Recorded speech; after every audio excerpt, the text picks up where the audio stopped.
glass of water a little bit on this Monday. Happy Monday, everybody. Welcome to the Joy Reid Show. Big up to everyone listening and watching on YouTube, on Substack, and wherever you get your podcast. And be sure to hit that like and share and subscribe button to help spread the word. And also, help us out with the algorithm. The algorithm likes it when you push the buttons. Also, bigging up everybody that's watching live on Instagram. I'm waving at y'all over here. But if you want the full experience, again, you got to go to thejoyreidshow.com, which is the YouTube channel. But you guys are behind the scenes with me. So thank you for doing that. Also want to thank everyone who has joined Team TJRS. We love you guys. We're going to do another private chat with you guys very soon. We love chatting with you. You guys are so chatty. You have so many intelligent things to say. Now, of course, this is Moral Monday, which we do at the top of every month. And the theme on this Moral Monday, which is the first Monday of the month of November, which of course is also Thanksgiving month, is the Great Disparity, the disparity between the haves and the have-nothings. Now, we know that the United States of America is supposed to be the land of opportunity, but in reality, it has once again become the land of inequality, with fewer and fewer people legitimately able to claim being healthily and strongly in the middle class. And Donald Trump, our 79-year-old geezer wannabe king, is happily, I would even say giddily, presiding over this new MAGA gilded age. It is a Trump gilded age, a MAGA gilded age, where he and his billionaire pals party it up while regular folks lose their health care and possibly go hungry. We're going to have a lot more on what's happening with SNAP, especially in hour 2 of the show. But I want to start with Her Majesty's first interview on CBS, since the Ellison father and son billionaire duo bought Paramount and gave Donald Trump a bribe of $16 million after he failed to show up for his 60 Minutes interview during the campaign and then sued CBS, claiming that 60 Minutes edited Kamala Harris's interview to make her look good. An untrue fact, at least about Kamala. Because as it turns out, the once august program edited their almost 2-hour interview with Donald Jr. I mean, not Donald Jr., with Don Sr. They edited it down to 28 minutes and left out the most embarrassing and uncomfortable parts to make Trump look good. But luckily for posterity, CBS posted the full 73-minute video and the transcript online, which allowed folks to check their work. Now, by the way, Trump's juvenile social media team also posted the full thing, like that was some sort of a own to do that.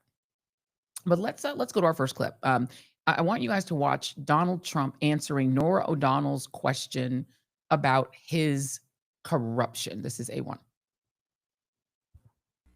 But in a Truth Social post from September addressed to Attorney General Pam Bondi, President Trump endorsed the idea that former FBI Director James Comey and New York Attorney General Letitia James were, quote, guilty as hell, and wrote, quote, justice must be served now.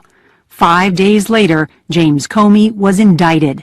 He pled not guilty, and so did Letitia James and President Trump's former national security advisor, John Bolton. Is this retribution on your part? No, it's the opposite. I think I've been very mild-mannered. You're looking at a man who was indicted many times, and I had to beat the rap. Otherwise, I couldn't have run for president. They tried to get me not to run for president by going after me and by indicting me. So far this year, the president has pardoned or shortened the sentences of more than 1,600 people. The latest pardon was for a cryptocurrency tycoon who is known as CZ. The company CZ founded, Binance, helped boost the profile of the Trump family's crypto firm, World Liberty Financial. He pled guilty in 2023 to violating anti-money laundering laws. Right. The government at the time said that CZ had caused significant harm to U.S. national security, essentially by allowing terrorist groups like Hamas to move millions of dollars around.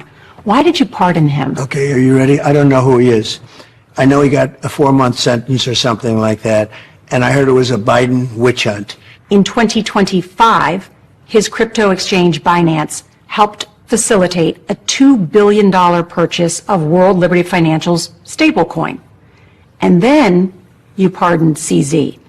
How do you address the appearance of pay for play? Well, here's the thing. I know nothing about it because I'm too busy doing the other. But he got a pardon. No, I can only tell you this.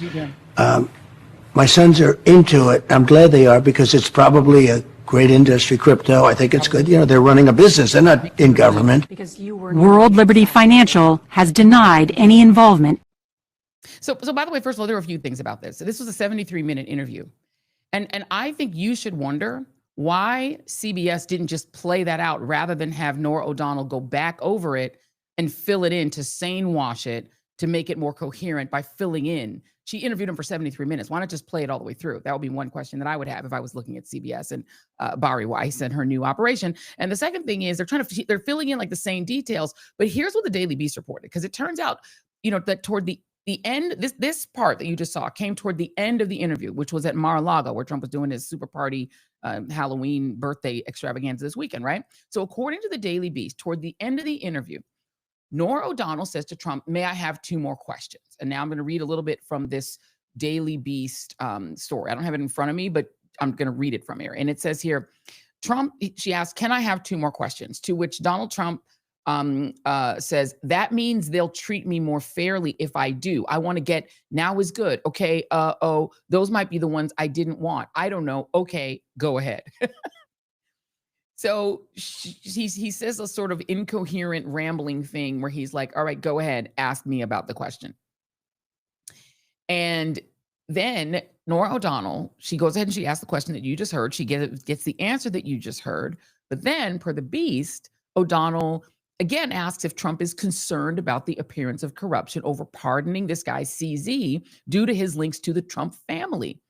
The transcript reveals that, and the Daily Beast reports that Donald Trump then gets annoyed and he says, "I can't say because I can't say. I'm not concerned. I'd rather not have you ask the question, but I let you ask it. It just came to me. You just came to me and you said, 'Can I ask another question?' And I said, 'Yeah, this is the question.'" So he's getting upset after already agreeing to let her ask another question. And then he gets mad because she asks the question. He starts to answer it. And then he says, well, O'Donnell cuts in and she says, "And you answered. I asked for another question and you answered." And then he continues to say, "I don't mind. Did I let you do it? I could have walked away. I didn't have to answer this question. I'm proud to answer the question. You know why? We've taken crypto." And then he starts doing his sales pitch about crypto again, because she interrupts him again to presumably repeat the question. And then Trump says, excuse me, which is the thing we know he says before continuing his sort of crypto sales pitch. Now that interaction, that exchange where Donald Trump gets like visibly angry and irritated because she's asking a very logical question about whether he is making money off crypto and then pardoning the person that helped he and his sons become billionaires, that would have actually been newsworthy, but they didn't air that.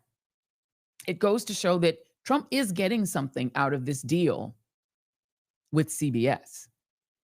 He's getting something out of this change of ownership to his friends, the Ellisons, and to Bari Weiss, who he also praises later and says, "Oh, she seems like a great person. I've never met her." Pretends he doesn't really know her, but "Oh, I've never met her. But she's super pro-Trump."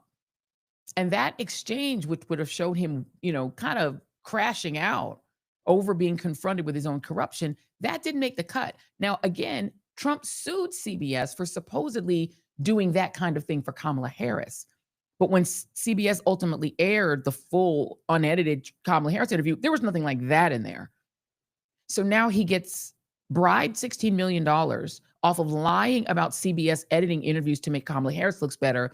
And then to reward him and to make sure that he stays friendly, they edit a video to take out the crash out parts of his interview. Okay, no problem. And also, by the way, they posted the full interview and they posted the transcript, but they didn't post that. Let's see what else made it into Donald Trump's interview. And by the way, there were some questions in this interview that I was embarrassed by as a journalist. One of them being, who's harder to deal with, Mr. President? The president of Russia or the leader of China, Xi Jinping or Vladimir Putin? Like, that was actually a question that was asked. At a certain point, I was like, I got to stop listening to this. But here's a question. He was asked about Zoran Mamdani, and it's a weird exchange as well. Zoran Mamdani, 34-year-old Democratic socialist. He's the communist, not socialist, communist. He's far worse than a socialist. Some people have compared him to a left-wing version of you, charismatic, breaking the old rules. What do you think about that? Well, I think I'm a much better looking person than him, right? But what if Mamdani becomes mayor? It's going to be hard for me as the president to give a lot of money to New York. No, it's not. Because if you have a communist running New York, all you're doing is wasting the money you're sending there. So I don't know that he's won, and I'm not a fan of Cuomo one way or the other, but if it's going to be between a bad Democrat and a communist, I'm going to pick the bad Democrat all the time, to be honest. So I have to stop there. He just called Zohran Mamdani, who's a democratic socialist, which isn't even a socialist, a communist twice with no pushback from the journalist sitting in front of him. He corrects her and says he's not a democratic socialist, he's a communist, which is a lie. And then he calls him a communist a second time. And by the way, Donald, is he a communist really? Can I just show you, Jason, can you pull up, this is A4. I want to show Donald, just for a reminder, this is the one still from their new Department of Labor ads. Because you know what? That ad, it kind of is giving something. It reminds me of the old Soviet Union propaganda posters from back in the day. Take a look. This is A5. Take a look at this poster. Doesn't that look similar? I mean, Trump says that Zohran Mamdani is a communist, but that ad looks a lot like his ad. Now, the other day when we did this on the show, we talked about the fact that it also kind of looks like the Nazi propaganda ad. Let's put one of those up. This is A6. You know, their little Department of Labor ads with a sort of perfect, you know, Aryan specimen saying, defend your homeland. It kind of looks like that. But I don't know. I'm starting to think it might look more like the communist one. Can we put up another one? This is the Soviet propaganda ad. This is A7. Because I don't know. I'm starting to think maybe I was wrong. You know, y'all in the chat, let me know. Does it look more like the old Hitler ads or does it look more like the Soviet ads? Because Trump says the other guy's a communist, just saying. Now, meanwhile, when Trump isn't wigging out on his Truth Social and threatening to literally invade Nigeria, which apparently Nicki Minaj is excited about. He's threatening to invade Nigeria when he's not doing that with boots on the ground or doing a tacky remodel of the White House bathrooms to put like all sorts of tacky marble in them or destroying the East Wing to build his Epstein ballroom and Fear bunker. He and his Republican friends are jacking up your health insurance premiums. Health insurance, the exchanges, open enrollment opens this week. And a lot of people they're going on and they're logging on and they're getting serious sticker shock and really panicking about it. Kind of like the sticker shock that you might feel about what you're paying to fly Donald and his entourage to Mar-a-Lago for their Gatsby party, because you also paid for that. Marco Rubio, all the cabinet members flew down there. Who do you think paid to get them down there? And by the way, it's $1 million to get in, to be a member of Mar-a-Lago. So there's that as well. And this is a party who is allowing TSA agents and federal workers to not get paid, while everyone at that party was literally getting paid. Everybody sitting around that table at the Great Gatsby party, they were getting paid while food stamp EB cards potentially are running dry today. We're going to have more breaking news and more news on that in the next hour. And by the way, why are they running dry? I want to bring back my favorite chart. This is the chart. We've used it several times on the show. Big ups to Karen Finney for providing it. This is the fact, and I will remind you for the 125th time, that Republicans back in 2017 passed this gargantuan, enormous tax cut that primarily benefited multimillionaires and billionaires in 2017, claiming that the tax cut was temporary, would only last 10 years so that it would be the thing in the middle. It would only, quote unquote, cost you $1.7 trillion. Just like when Obamacare passed back in 2010, Congress made the federal premium support payments to people who buy their healthcare through the exchanges. They made that temporary as well to make the budget work. But when Republicans passed Trump's big, ugly bill, on his orders, he demanded the bill be passed, and he called it beautiful. The whole point of that bill, and honestly, the whole point of the previous election, was deregulation of the oil and gas industry so they could run amok and drill up our country, and that tax cut. That was why they were so desperate to get in. It's why Elon and everyone else was behind him, because they wanted to make that thing permanent at a cost of the red bar, $4.7 trillion that your grandchildren's grandchildren will have to pay for. But they're refusing to make the premium support part permanent too, which is the blue bar, $300 million or 0.3 trillion. So they're saying the blue bar is too expensive, but the red bar is beautiful. That's literally why this government is shut down right now, because Democrats are saying fair is fair. You have to let the regular folks get something permanent too, just like the rich people got.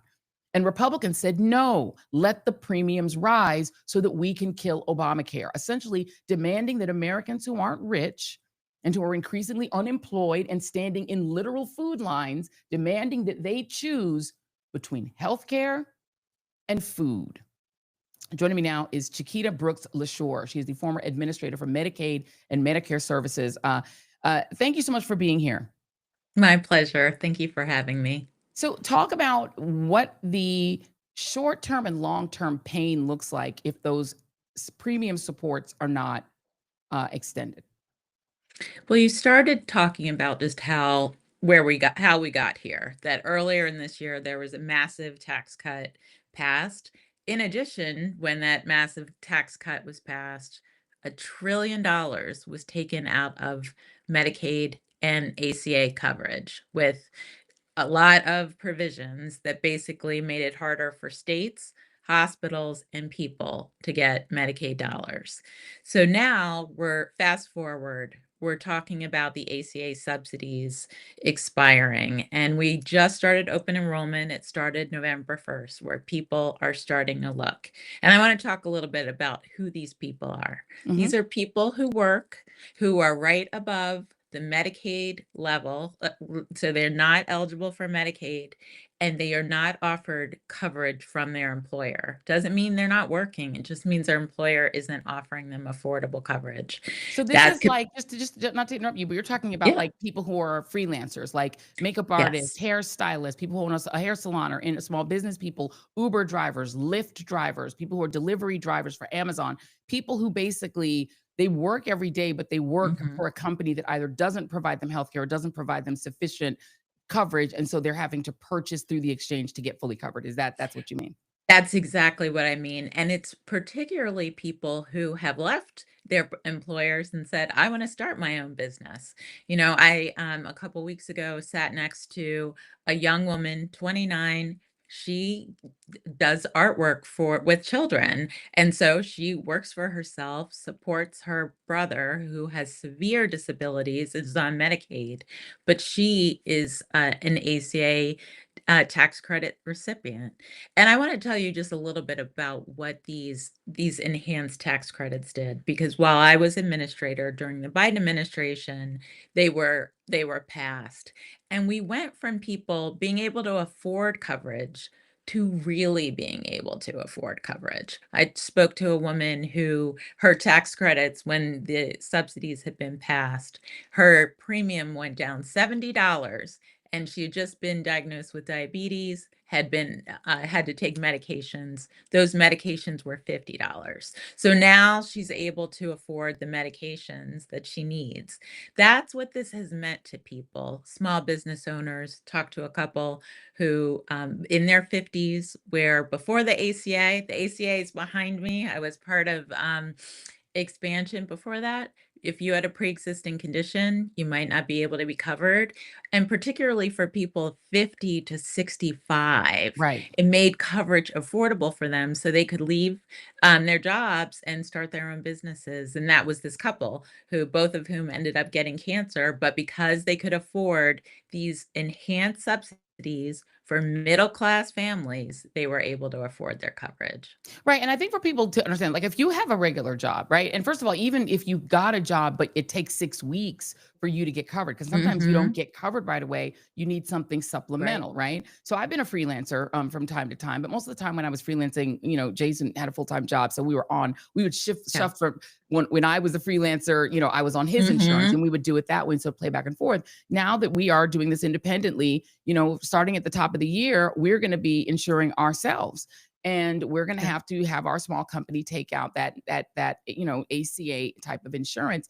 The thing about it is what people don't Hmm. understand, if you're a small business person, the cost of an insurance policy for a small is enormous. It's huge. Hmm. Without the subsidies, most people really couldn't start a business because the cost of insurance alone would force them to go back and get a job, right? Absolutely. And we don't want that for our country, because we don't want people to feel like I cannot stay, I can't leave my job only because I care about my health insurance. You Right. just have things that happen in your life. You want to be able to say, "Hey, I want to move across the country and live near so and so," or what have you. So many things happen in our lives. And so for your health insurance to only be linked to where you live, can be really can be detrimental to our economy. That's the thing. Healthcare is so important to our economy for people to be able to make these decisions.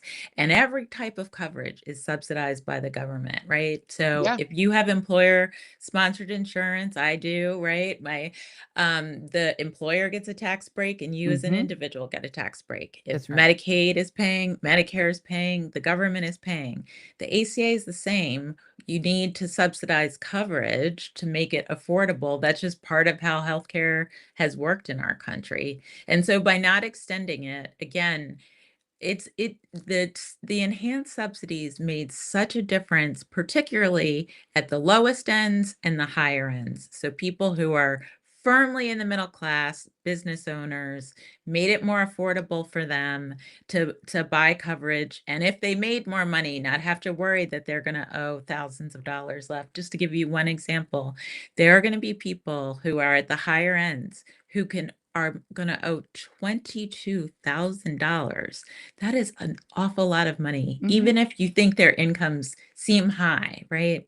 And then at the lower end, people who are right above the Medicaid level, they are working, they are trying to make ends meet, but probably juggling multiple jobs. You get an extra shift, you lose a shift. Just so many things happen at those income levels, and the coverage has become so much more affordable. We got 24 million Americans covered. We had the lowest uninsured rate that our nation has ever seen. We made incredible progress during the Biden administration, and that is what Democrats are fighting for, to say, right now costs are going up for everybody across the board, across our economy, and healthcare is so crucial to people, and really trying to make sure things work for the American people. Yeah, and I think it's especially cruel at a time when a lot of people are being forced to start small businesses because they're getting laid off. Thousands and thousands of federal workers are being shown the door by Russ Oh. Vought and this administration. You've got a lot of family farmers that are they're a small business inherently because they are an independent business. They have ACA subsidies. What do you make of the added cruelty of the idea that they're going to make health insurance unaffordable at the same time that a lot of people who are probably going to get forced onto SNAP now won't have that either because they don't want to fund that either? I cannot believe the decisions around SNAP. I mean, there have been shutdowns throughout our nation's history. We've had many. No administration has ever interpreted the law to say that SNAP should not continue. And then it's very clear that the judges told the administration they need to keep paying SNAP. I am not a SNAP expert. I was talking to a SNAP expert earlier today. She was reminding me that it's actually harder to administer the way they're doing it. They're making it more cumbersome rather than just paying people, providing the benefits as they are. That's the simplest thing to do. And as we've seen, this administration has made all sorts of decisions that are quite questionable and and unprecedented about what they are allowing to continue versus what they've stopped. And so I think the double whammy of SNAP and then healthcare coverage is really devastating to so many working families in this country. Jason, if you could put up A11 again, I would just show it just one more time. I cannot show this chart enough. I feel like this chart, I should make a t-shirt with this chart. That is how much the blue bar is how much it would cost to extend these subsidies. It's nothing compared to the red bar, which they were like is perfectly affordable. Chiquita Brooks-LaSure, thank you so much for being here. We appreciate you. Thank you. Thank you very much. I want to remind you all that it is only the administration that is in charge of whether or not they release this funding. The funding, the $5 billion emergency fund, is meant for this kind of an emergency, and they're refusing to do it, even though not one but two judges told them they have to do it. And now they're saying, okay, we might do it, but we can only issue partial payments to people 3 weeks before Thanksgiving. And you will recall that this is the administration that got a lot of Black folks to vote for them by having Donald Trump hold up the stimulus check that Nancy Pelosi and the Democrats passed, which he opposed. He held it up so he could put his name on it. And a lot of people voted for him because of that stimmy. But all of a sudden, this isn't a stimmy. This is literally food for kids. They're like, I don't know. Not sure we can afford it. Let's take a moment and pay some bills, shall we? Because we have a great sponsor for this show, MSI Reproductive Choices, and we want to thank them for sponsoring the show. They are a really wonderful nonprofit that provides reproductive health care in 36 countries around the world. Now, you need to know about their work because it's really, really important. In sub-Saharan Africa, 4 million teenage girls drop out of school every single year because they get pregnant. It's a real thing that happens in the real world. Teenage girls get pregnant. But in too many places, they have no access to birth control. So they couldn't have prevented getting pregnant in the first place. There were no options for that. There's no information about it. And once a young girl gets pregnant in some of these countries, most of them never go back to school. In fact, only 5% do. A lot of them risk their lives trying to end the pregnancy so that they can have lives and go back to school. And a tragic number of young girls die in the process. But there is hope. MSI Reproductive Choices, they are out there doing the work. They're traveling to remote places to bring girls contraception and healthcare and control over their own lives and futures. And this is a group that is the real deal. Charity Navigator, which is a group that rates charities, and another group called Candid have both rated MSI high quality for efficiency, for impact, for the quality of care. And here's how you can help. For just $26, you can give one girl contraception for 4 whole years. That is 4 years to stay in school, follow her dreams, maybe start a business, build her future. In the US, if you want to give and you want to support them, you can go to msiunitedstates.org and your gift is tax deductible. So that's M for modern, S for safe, I for informed, msiunitedstates.org. You can also text my name, Reid, that is R-E-I-D, to 511-511. So if you text REID, Reid, to 511-511, you can give that way as well. Go to msiunitedstates.org. Let's just give these girls a chance. And text fees may apply if you choose to use the text option. Okay, let's get back to the show.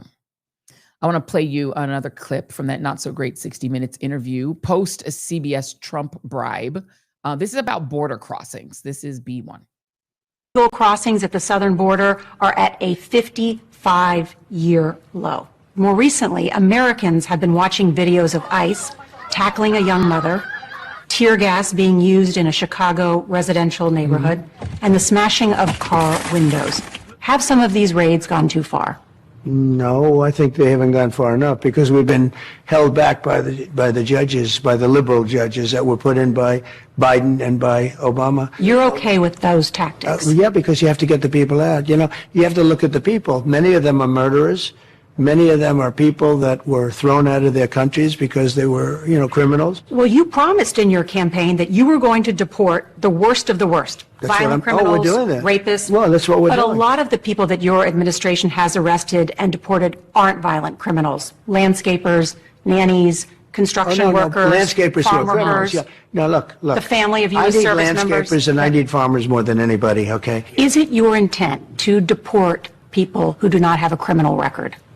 We have to start off with a policy, and the policy has to be you came into the country illegally, you're going to go out. However, you've also seen you're going to go out, we're going to work with you, and you're going to come back into our country legally. When will you declare mission accomplished on immigration? Well, it takes a long time because, probably I say 25 million people were let into our country. A lot of people say it was 10 million people, but whether it was 10 or I believe I'm much closer to the right number.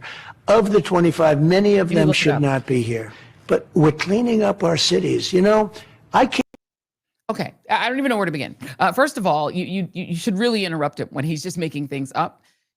It is clear that this regime has detained U.S. citizens, military veterans, kids on their way to high school, moms dropping off their kids to elementary school, construction work, the things she was started to say, but she didn't follow up on it. And I just want to show you guys a little montage of the things they've been doing. And I just want to warn you, the third video in this is actually really, really challenging to watch and disturbing. But let's take a look at what they've been doing. This is what Donald Trump has been doing that he says is not going far enough. This is B2. From here? What's here? What country? Was you born here? Was you born here, ma'am? What country was you born in? Oh, get up.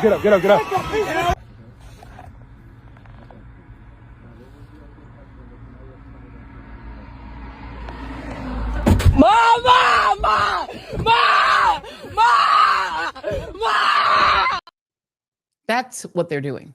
And there just is no justification for it. And by the way, if you're for that, we are not on the same side.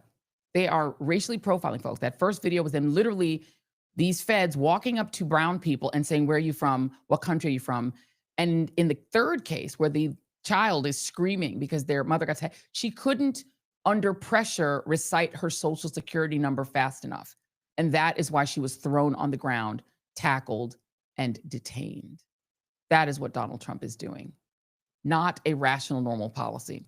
I also want to correct another one of his facts where he claims that the people who came into the United States during the Biden administration were all let out of insane asylums and kicked out of their country because they were criminals. Also a lie, a complete and utter lie.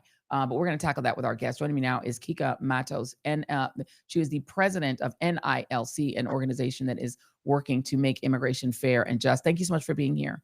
Thank you for having me. And let me make sure I'm pronouncing your name correctly. How do I pronounce your first name properly? You got it right, Kica. I got it. Okay, so Thank you. Thank you. Well, let's talk about what Donald Trump claims. He claims that 25 million people came into the country undocumented. I hate the term illegals. I actually think it's just the N word for brown people. So when I hear somebody say illegal and put an S on the end of it, I just think you're just saying the N word to me about brown people. That's just my opinion. But how many people came into the U.S. approximately undocumented during Biden? Do you know? So it depends on who you talk to. Before Biden, there were an estimated 10 to 11 million people who were in this country without status. The number of people who came in under Biden were in the low millions, certainly not 25 million. The average time that somebody has been in this country with undocumented status is actually 15 years. Right. So add the 15 years average for the 11 million. And then we had a few million people that came in under Biden. So it's definitely not 25 million, nowhere near 25 million that he's claiming. That's just a blatant lie to try to scare people. And let's talk about the pull and push of that, because it's not as if 25, even if let's say it was 25 million people, it's not as if 25 million people are like, now I've got my plan. I'm going to come in to the United States and then I'm going to become a serial killer. I'm going to start, raping, robbing, and murdering. Like, if there are 25 million people here, it's because there were 25 million jobs that needed doing. People come in because there's work and it's pulling them in, right? And because they have family here that are pulling them in. And when people come, they have like the highest rate of labor participation in the whole country. Yes, and here's the thing, right? There are very few pathways for legalization here. That's part of the problem with the immigration system right now. It's broken. It hasn't been fixed since 1987. Think about that. And the people come here to work, right? Some of the people who are here are people who are seeking asylum. It takes 3 to 4 years for your case to work their way through the system because we have a huge backlog of cases, right? And the myth about the criminality, because Donald Trump likes to talk a lot about this marauding group of 25 million who are lawless and they're a bunch of thugs. Well, if you look at the statistics, one of the first things that will jump out at you is the fact that immigrants commit a lower rate of crimes than US born Americans. So not even that holds true. And I will say to the video that you showed where he's saying that, again, it's these immigrants who are here are the ones that ICE is going after are criminals. The people who are now in detention, 75% of them have no criminal history. So that's another lie. They are grabbing brown and black people. They're violating their constitutional rights. They're beating them up. They're shoving them in detention centers. And they do not care whether or not you have a criminal history, despite the lies that he keeps perpetuating. And the other piece of it is that people are just disappearing and their families don't know where they are. And in some cases, they turn out to be U.S. citizens, but they just happen to be brown. I'm assuming your heart must have sunk when you saw that our Supreme Court said effectively that racial profiling is fine. And that if somebody, I've seen video of traffic stops where they're literally determining if the truck driver has an accent. And if they have a U.S. sounding accent, they let them drive on. And if they have a Latino sounding accent, they stop them. That sounds like apartheid South Africa in the 80s. this administration's immigration agenda is racist. This is about making America white again. And the racial profiling that you're talking about, right? It's happening everywhere. And ICE is lawless and reckless. They have been given the green light, as well as Customs and Border Patrol, to roam around our streets and kidnap people. What's happening, I call it what it is, which is kidnapping. They racially profile people. They harass them, just like in that video. They pick them up.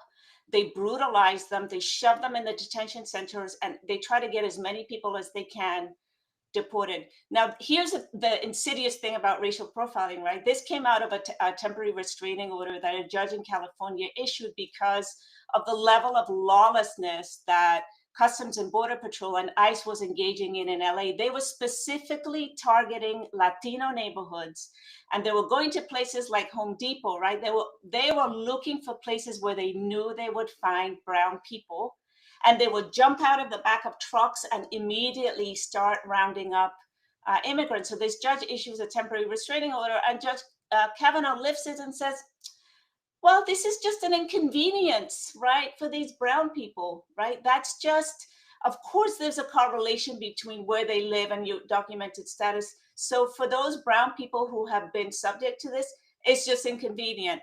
Easy said for somebody who will never know what racism and racial profiling feels like. Well, I mean, if the idea that you can tell if somebody's documented or not based on their accent, I say bring me Melania Trump's papers, because I can barely understand anything that woman says. And she's been in this country. Or Trump's first wife. She had an accent too. A deep accent. And so the reality, and I can honestly barely understand what Donald Trump says. He barely speaks English either. I mean, my godmother has been a United States citizen since the 70s, and she has the thickest Jamaican accent.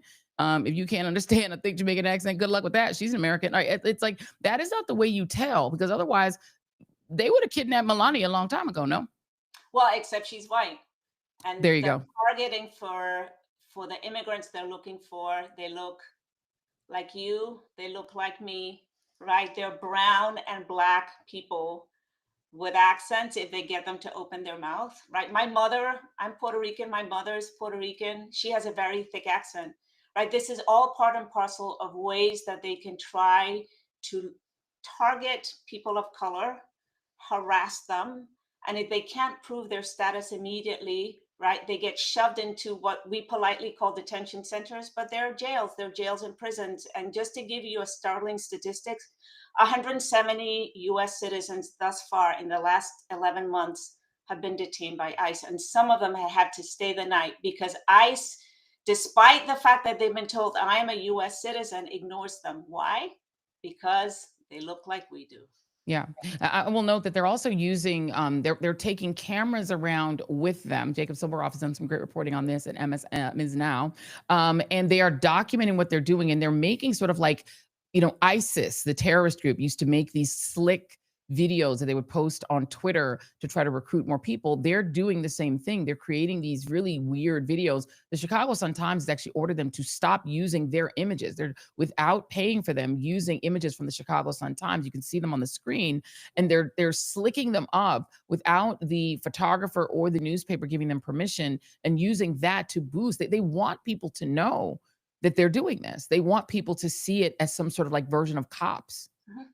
It is a permission for people who have fantasies of being able to dress in their fatigues and crackheads, right? This is the militarization of our nation. Their aggressive recruitment efforts. And we know, right? What have we seen? That they're waiving all sorts of qualifications because they're desperate to get as many people in the door as possible. So they're not paying us that much attention to your criminal history. They've expanded the age eligibility. Right? They're doing everything they can. And their target is, we know, right? This is a whistle for people who have this fantasy of wearing their fatigues, right? And being able to beat up on people, right? And to me, one of the scariest things also is the way that they have waived the rules to bring in as many people as possible. And then they give them permission, like the Ku Klux Klan, to hide. Well, right? and yes, Cover and their faces yeah. and to engage in a level of brutality that no one should be proud of. I'm glad that you compared it to the Ku Klux Klan because, you know, that is what the Klan did. The Red Raiders would put on masks and ride through black neighborhoods, terrorize them with impunity. And sometimes the Klansman was the sheriff.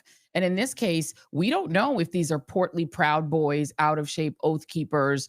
You know, they're buying triple XL size fatigues off of Walmart or Amazon.com. We don't even know if they're actual feds. Do they have like a plastic badge in their pocket? And we've also seen kidnappings by non-feds who are dressed as ICE of Latino women in particular. So what are you as an organization telling people to do? Like, what do you do if a person comes up to you, claims to be ICE and says, get in my van? Because they don't show badges and they're wearing a mask.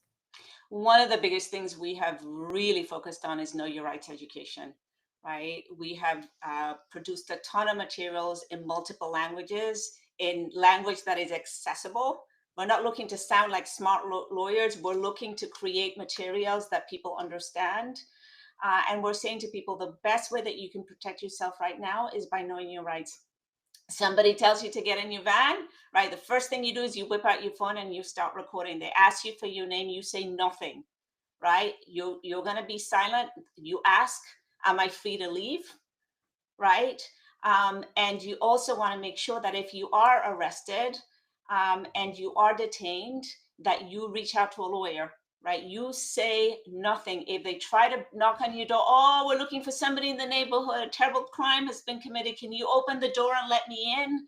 You say no, right? If they say they have a warrant, you ask to see the warrant, put it under the door or put it on the window, and then you have to look to see if it is a judicial warrant. And by that, I mean that it's been signed by a judge, because ICE produces these administrative warrants, which are pieces of paper that they produce, and sometimes they try to fool people to say, here's the warrant.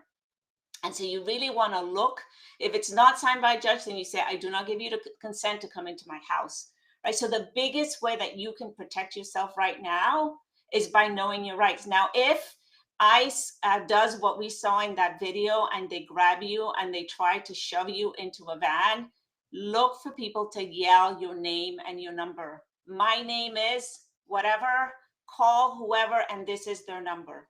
And you want to capture it on video. You want to look at the license plate, right? You want to capture as much as possible, but everybody's best friend right now is your phone. And you also really want to, and I say this to everybody, including US citizens, particularly people of color, memorize the number of your lawyer. Yes.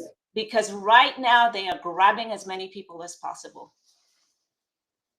1,000%. Memorize the number of a lawyer, or have a piece of paper with your lawyer or the ACLU's number on it. Carry it with you at all times. Unfortunately, we have to act like this is white controlled South Africa in the 80s, where you had to take your papers around. You really shouldn't be leaving home without some sort of ID or a passport or something that shows your citizenship. Because, by the way, if they arrest you and you're a citizen, you really ought to start thinking about suing. I think we need to have a lot more lawsuits, personal lawsuits. We're not sure that they have the kind of protection and liability protection that a police officer has. We're not sure about that. We're going to test that. I think there need to be massive lawsuits. My exit question to you, Kica, is what do you say to people who are people of color and who have this resentment against undocumented immigrants who they believe are getting the services and the money and the funding that the people in the hood are not getting? The first thing I'll say is immigrants are not entitled to federal benefits. Thank so you. that is yet another lie that this administration is perpetuating, right? First, if you are undocumented, you have access to absolutely nothing. And if you have status, you still have access to very limited, if any, kinds of government services. I would say that is a lie. The other thing that I would say is what is happening right now, it is deeply racialized. But what I've said to people who don't really think about immigration, I'll say, the first thing is people of color at this point in time need to engage in deep coalition building, because they're eventually going to come after all of us. They are creating authoritarianism right now on the backs of immigrants. They will start with immigrants. They won't end with immigrants, right? They're going to go after dissidents.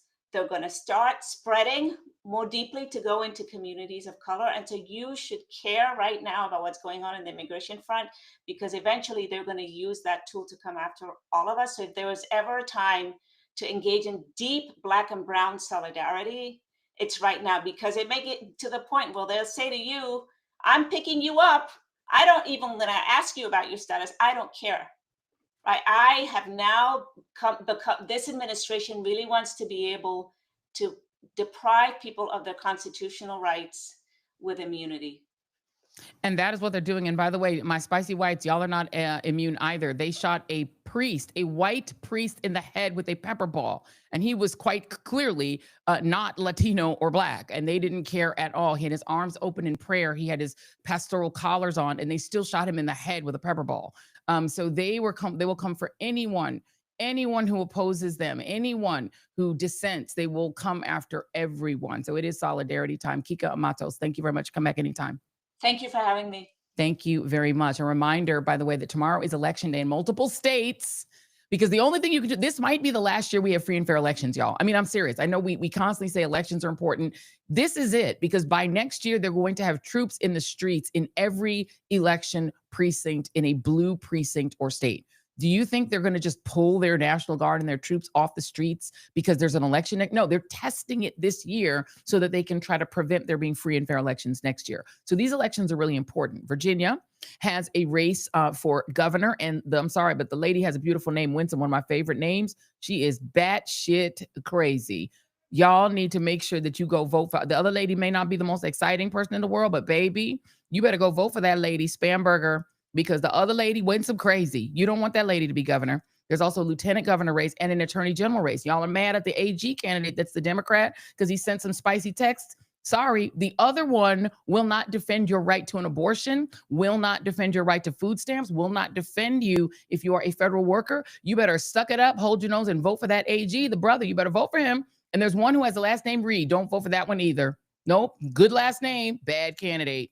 This is one of those vote for all the Democrats moments. And I'm barely a Democrat at this point. I'm telling y'all, you better do it. Don't play with us with Virginia. You don't want Virginia to become Alabama. New Jersey also has a race. Mikey Sherrill is running for governor. Wasn't my first choice. I was a Ross Baraka person, but you know what? Time to suck it up.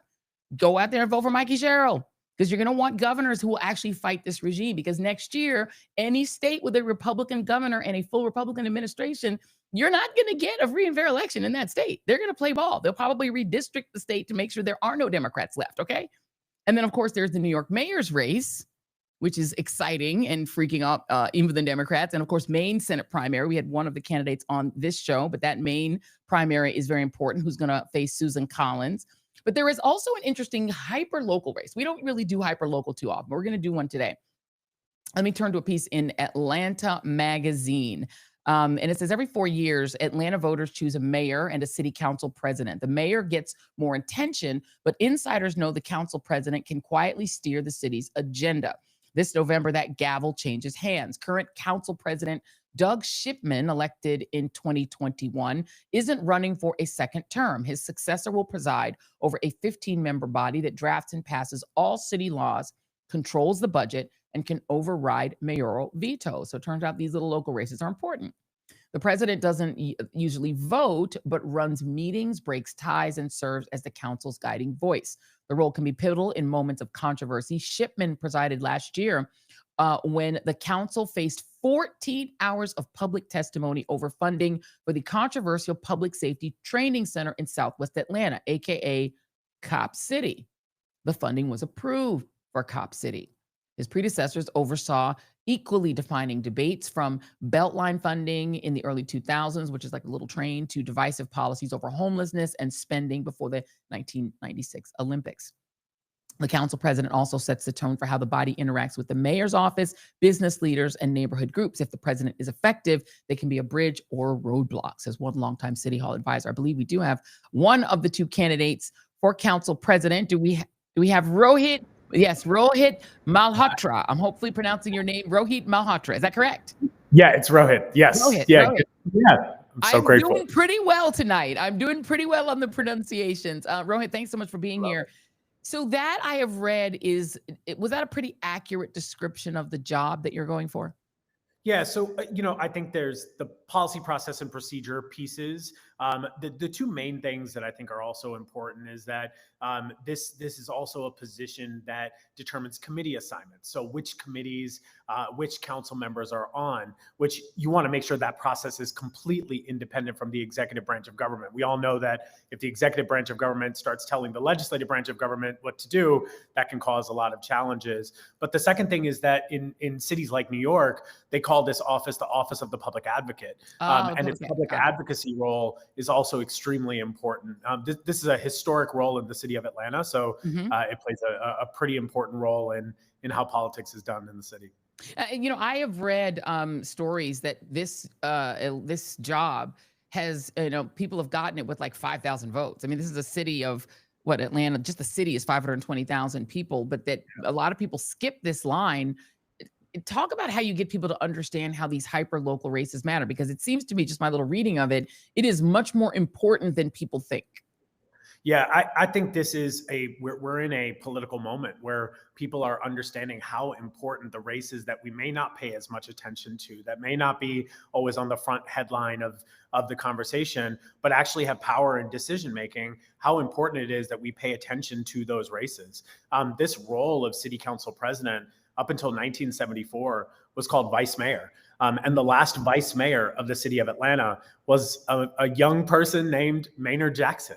And Maynard Jackson had not held political office before 74, or before 1970 when he was elected, but he made and shaped this role into a public advocacy role. So when he was elected as the first Black mayor in the American South, there was an intentional move to take the vice mayor position and put it on the legislative branch of government to create checks and balances. And so Atlanta has always been at the forefront of a lot of interesting changes at the local government level that has a rippling effect across the country. And these roles are intentional, they matter, and they were created right off of the civil rights movement. So it was intentional to make sure that we were preserving power for people who often are not heard inside of government. So that's why I think it makes local government so special here. So I think it's obvious. We're looking at you. You're a Southeast Asian gentleman. There is a Black woman who is your opponent in this race. Atlanta is the capital of Black America, as a lot of people know. But the person who reached out to me to say you've got to get Rohit on the show is somebody who had collectively formed something called Black Women for Rohit. You are their choice in the race. What is your sort of bill of particulars against your opponent? I think that that in and of itself not only is a point of something I'm proud of, but it also comes with deep responsibility. I think that you cannot do this work in Atlanta without acknowledging and recognizing that A, almost every movement throughout this country's history has come through Atlanta, and B, that those movements have always been led by Black women. And for me, I was raised in this city. I love this city dearly. But what that also means is that I understand the history of this city very deeply. And the depth of my relationship in the form of mentorship and partnership and community and collaboration has often been with Black women. And they have guided me and made sure that not only is there a way to do the work, but they're also clear that they will hold me accountable to this job and this work. And so, for me, I'm running for that type of Black leadership that I have always seen. I think sometimes when we talk about Black leadership in Atlanta, we only define it by the elected positions. But the Black leadership that I've always seen in Atlanta has been on the ground. It's been in movement. It's been in the places where you often don't see it, where the real work really happens. And so, I always say that for me, I'm running for Atlanta. I'm running for these folks. It is, to me, I feel a deep sense of responsibility to the people who are taking a bet on me being a candidate that's going to represent good policy that is good for Black people. I happen to believe that policy that is good for Black people is good for everybody. I know that my family's history as a South Asian, as you said, my family's story in this country, my mom came here when she was 19 years old, and my dad was in his early 20s, but their story is impossible without the fight that Black people, put up to make sure that we all had a fighting chance. I see so much similarity in the cultures and the traditions that I was raised in. It's what has made Atlanta such an easy place to grow up and to be a city that I believe so dearly in. But are you to the left or to the right of your opponent, would you say? Oh, to the left for sure. Okay. I think that this is, politically speaking, I think that at the end of the day, establishment politics, it behaves very similarly across the country, which is that oftentimes instead of building power with community, it's often protecting power for a very small group of people. And I think that I think voters in this election have a really clear choice between status quo politics of, it's, people who believe that what's happening in Atlanta and how we're doing politics in Atlanta, that it is working and we just need to stay the course, versus I believe a multi-generation of people and a diverse group of voters who are saying, you know what, I don't think this is what politics is supposed to feel like. I don't think that, you mentioned it earlier, a small group of people are the ones who determine the outcomes of these elections. And often, and it is not because people don't care. It's because they've lost complete trust with the idea that anybody, whether they look like me or my opponent, is willing to represent them in the way that they need to be represented. And I think people want to see their names and their identities. They want to see that less in our hashtags and our statements, and they want to see it in our policies, processes, and procedures and our budgets. They want to see that we are willing to execute on the things that we say we're going to do. And that's the type of leader that I strive to be. Would you have voted for Cop City funding? No, because it was, the thing is, even when you say that, there's a presumption that they actually put a price tag on it. There was never when the beginning of that project, they told the public that it would cost $25 million. Today, it's an almost $200 million project. So whether you are a fiscal conservative or a left abolitionist, you can actually agree on this very fact, which is that we have not been transparent with the public on where the money is going, what land we are using, how the land is being used. And so, for me, during that process, I was so proud to stand with people, with students, with professors, with subject matter experts, with grassroots organizers. I can't go anywhere in the country without people asking, how did y'all just let that move forward without having a more substantive conversation? And so no matter why you got involved in that fight, it brought together a coalition of people that we have not seen in a long time in Atlanta. And so for me, I think we have to always, over 100,000 people wanted their voices heard. And those 100,000 people wanted a referendum to be heard. Even people who believe the facility should have been built. Signed a referendum and said, you know what, I still believe that people should have the right to decide. And so I think because they didn't get that referendum, I believe that this election is a referendum on status quo politics. Well, there you go. Rohit Malhotra, give your website so if people want to support you, they can find you. Well, again, I can't express how much I am, young me is geeking out just being in a place with you. I have just the way that you have stood up for good politics and stood up for value-based politics it's been inspiring for me as someone running for office. So thank you for the way that you show up. People can learn more about me at Rohit for Atlanta, ROHIT for Atlanta, FOR Atlanta.com. Appreciate you, Rohit Malhotra. Everybody get out and vote tomorrow. It's really important. Don't let 4,000 people decide who the vice mayor of Atlanta will be. Thank you so much. Best of luck and cheers. Yes, thank you so much. I'm so grateful. Thank you. Look, don't say we don't do local politics here on the Joy Reid Show. We're going to get you from the governor's race to the mayor's race, all the way down to the city council. These races are actually really important. You would be surprised how important local politics is and how much it can impact your actual life. You're never going to meet the president. If you're lucky, you'll never meet this one. But you probably are going to run into your city council person, and your mayor really impacts you a lot. And your local city council, I know. I actually was in the room, Jason, with Donald Trump once because he was in his. How did it smell? Like bad orange makeup, and what was the cologne people used to use back in the 70s, like really bad 70s cologne. Not Old Spice. Old Spice, but like the bad old one. Yeah, and he walked like a walrus. He was walking and he was just walking, and he would look side to side, because we were sitting there covering his criminal trial, and this was just before he was convicted and became a felon. Oh, this is in the courtroom. This was in the courtroom, and I'm sitting in the courtroom, and he looks over in my row, and he just glared at everyone in the row. And I'm not sure which of us he was glaring at, but he kind of walloped. He's like a walrus. He's like an orange walrus, is what he looks like. But yeah, he's it a bit smelled like old diaper as well. I think I would say it's Old Spice and old adult diaper. Well, we can kind of chalk it up to a New York courtroom. It has its smells. So we'll give him a pass on this one. I mean, we'll give him but it was definitely, there was an old diaper vibe to it, to the odor. Somebody in the comments said it was Brute. I think that's Brute that's what I'm saying. Brute. Remember Brute back in the day? Thank you to the comments. Stetson, Brute. One of those old ones that, like, you know what I mean, like the men used to wear, that the unks used to wear, but not the unks, not like the cool ones, just like the old kind of funky ones. It smelled a little bit like that. That's the cat daddy who came up and said, "Hey, girl." Hey, the one you used to run from in the club is what I'm saying. The one you used to hide in the bathroom and pretend you were in there for like an hour just to stay away from. That, the Brute cologne, but with old, like, grampy diaper. Oof.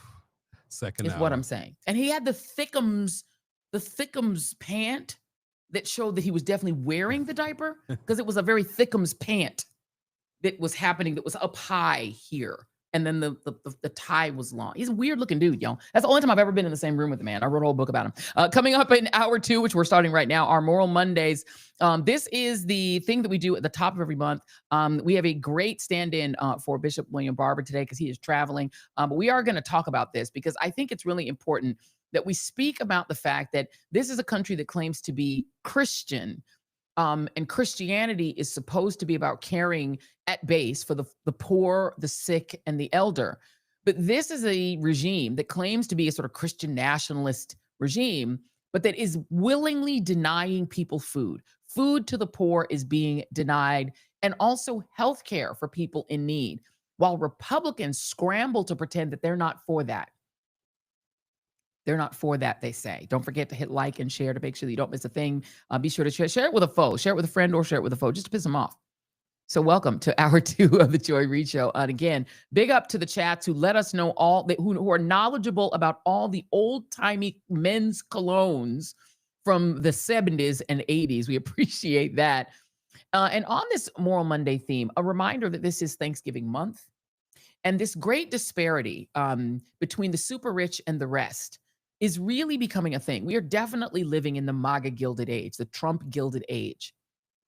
And it feels like a huge sin in the year of our Lord 2025 to have 42 million Americans, that is 1 in 8 Americans, require federal government assistance just to eat every day. And the assistance that they get from SNAP, which used to be called food stamps, a reminder that in the beginning, food stamps were not just a benefit for the poor during the Great Depression, they were also a subsidy for farmers, because you had a green stamp and a blue stamp. And the green stamp, you had to use it on farm products, on produce. And so that gave farmers a boost. And then the blue stamp you could use on canned goods and other things. The most used, most purchased item for people who use SNAP is macaroni and cheese, because it's 99 cents. Kraft is one of the biggest supporters of the SNAP program, because they are the biggest beneficiary. Walmart, huge supporter of SNAP, because people go into Walmart and they buy their macaroni and cheese. It's very helpful to businesses. And a reminder again that you cannot spend those SNAP benefits. They are now not a stamp anymore. Back in the day, you remember being in, Safeway, and the person in front of you had food stamps, and they would be so embarrassed trying to take them out of their wallet so that no one could see them, because there's a shame that's attached to it. But there's nothing shameful about people trying to make sure their children have food.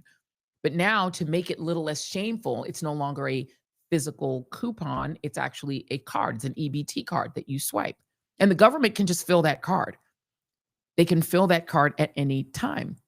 They could have done that with the STEMI too, by the way. They could have done a card, but Trump wanted it to be a physical check because he wanted to put his name on it. It was marketing. But they could easily do the same thing. They could just find the money and put it onto the card, but they don't seem to want to do that. At this point, the Trump regime is threatening to release only a portion of the money that's in the emergency fund for SNAP, which was created for such emergencies as we see today. And 2 judges have ordered them to release that money to keep those SNAP EBT cards working ahead of Thanksgiving. And while it's tempting to think of this country as the richest country in the world, that's not exactly true. In some ways, we're kind of a trailer park in a Gucci belt. What is it? I don't think that's the right saying. We're kind of like a hobo in a Gucci belt, basically. That sounds about correct. Yeah, like a hobo in a Gucci belt. Because, we got a Gucci belt, but our infrastructure sucks. It's old. It's falling apart. Biden tried to put it together and, do all the Biden bucks to fix it. But, if you go to Japan or China or India, they've got super trains. We don't.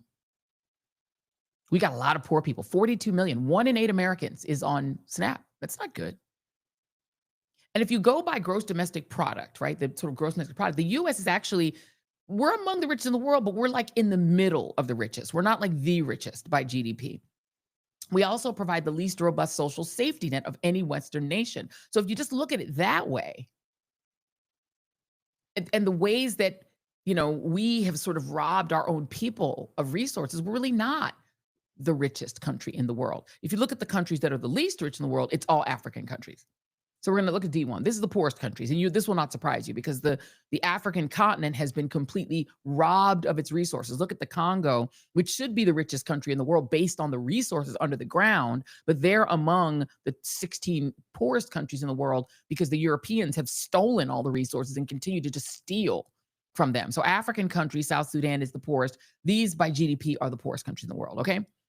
But when you go and look at the richest countries, you'll be surprised that the U.S. is not at the top. We always say we're the richest country in the history of the earth. Not really. You can see us there. If you're going just by GDP, we're like, 181 out of 190. So we're close, but Singapore is richer when it goes by GDP. Luxembourg, richer by GDP. We're up there. But GDP-wise, we're kind of in the middle of the top 10.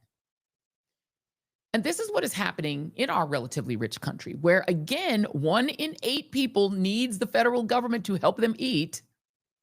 I want to play you this package that was filmed over the weekend. This is D3. More than 40 million Americans are at risk of losing access to SNAP benefits. That's about 1 in 8 people nationwide. Chanley Painter takes a closer look at how communities across the country are coming together to help people in need. Concerns are growing for millions of Americans who rely on the Supplemental Nutrition Assistance Program, or SNAP benefits, with federal funding set to expire on Saturday amidst the ongoing government shutdown. But as lawmakers on Capitol Hill keep butting heads over strategies to get back to business, many local communities across the country are rolling out action plans to try and help soften the blow to residents who might struggle getting enough to eat. These are essentially going to be a 9x13 foil pan. In St. Joseph, Missouri, volunteers were busy packing hundreds of non-perishable meal kits. It is not replacing the benefits, but we hope it's a little bit of stress relief. This as soup kitchens and food banks nationwide keep going over their supplies.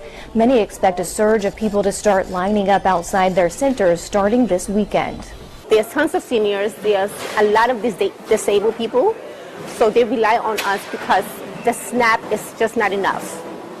And especially now when it's going to be completely cut off, they're going to rely on us 100%, even the more. And officials are bracing, citing how previous federal program cuts have already reduced stock at many food banks. When they say that they can't put food on the table for their children, strikes a particular chord in me as a mom.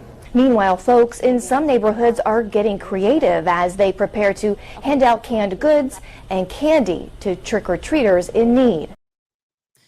That's happening in the United States of America, one of the richest countries in the world. And by the way, that was Missouri, where the Republican governor, just to show you what, bullshit it was when America's dumbest Senator Tommy Tuberville pretended that only the sinful blue citizen states have SNAP recipients, because red states have them too. That was Missouri. It is clear that Republican governors, they know better They know better than Tuberville did, and that he said, because Mike Kehoe, who's the Republican governor of Missouri, is now down to faking providing full SNAP benefits to Missourians so that his party doesn't take the blame when people in that state go hungry. Seriously, this is the Kansas City Star's reporting. Missouri Governor Mike Kehoe this week touted millions of dollars intended to help provide food assistance, a move championed by his supporters, as more than 500,000 residents were poised to lose benefits due to the federal government shutdown. But the announcement from Kehoe, a Republican, quickly came under criticism as lawmakers emphasized that the money that he promoted was not new. The $15.6 million in funding had already been approved by state lawmakers months ago to help with food assistance. Oops. Don't fall for the okie doke, y'all. These Republicans know that this is bad.